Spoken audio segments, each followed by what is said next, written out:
Bonjour à tous et bienvenue dans ce premier numéro des formules sur Excel. Je suis Mathieu du site tutooffice.fr et aujourd'hui nous allons voir la fonction si.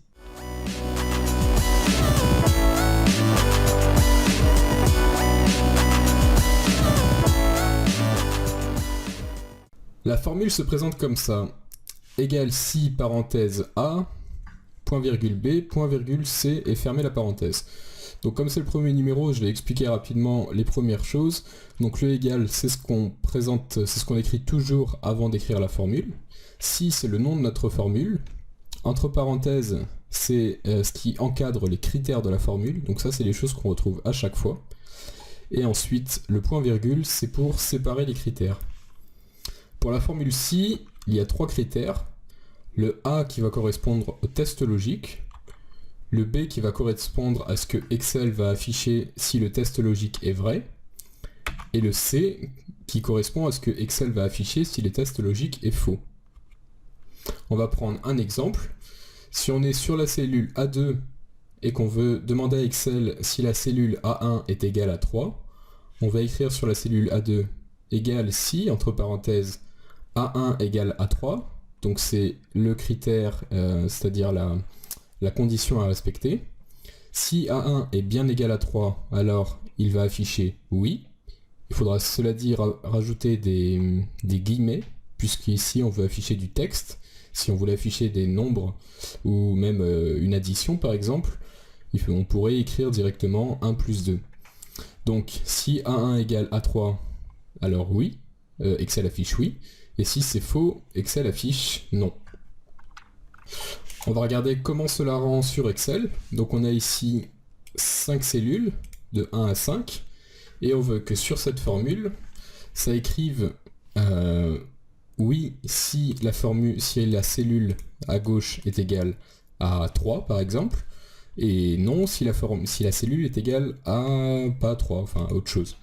Donc on va écrire égale si, on ouvre les parenthèses, donc le test logique, on choisit la cellule qui ici est B6 égale 3 point virgule, donc si vrai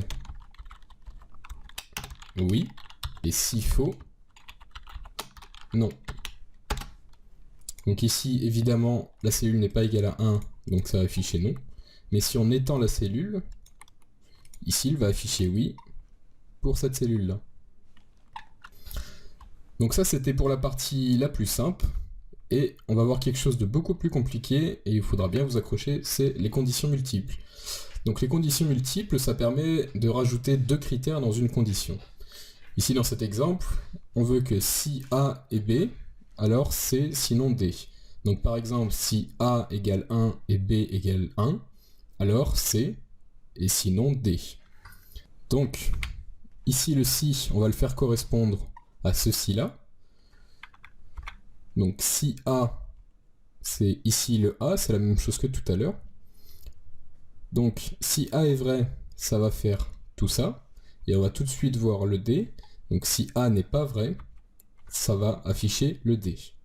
Maintenant ce qui nous intéresse, c'est cette partie, puisque ici, on va en fait insérer la deuxième condition.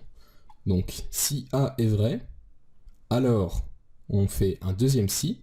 Donc si A est vrai et si B est vrai, alors C, donc le alors ce sera cette point virgule là, donc alors C, et sinon on va faire encore un D. Alors ici il y a deux D, puisqu'on veut que si A est faux ou si B est faux, dans les deux cas ça affiche D. Donc j'espère que vous avez suivi. On va voir avec un exemple, ce sera plus parlant. Donc dans ce cas-là, on a deux colonnes, la colonne B et la colonne C. Dans la colonne B, on a des nombres de 1 à 5, et dans la C, de 5 à 1.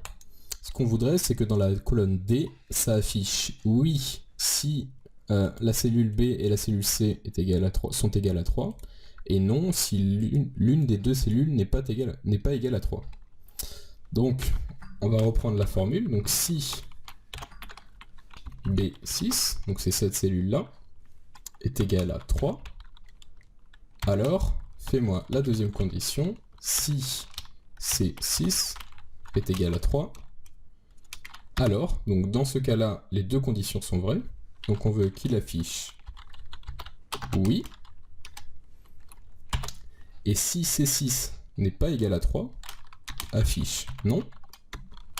On va ensuite fermer cette condition-là, et rajouter le deuxième critère de valeur fausse, donc si B6 n'est pas égal à 3, alors affiche encore non. Et ici, on ferme la parenthèse pour fermer la première condition. Ici, ça me l'a automatiquement placé dans toutes ces colonnes, dans toutes ces lignes, pardon. Donc ici, on peut bien voir que ici, il affiche non dès qu'il y a une des cellules qui est différente de 3. Et si par exemple, on mettait un 3 ici, on va mettre des 3 partout. Ici, il n'y a que cette cellule où la colonne B est égale à 3 et la colonne C est égale à 3.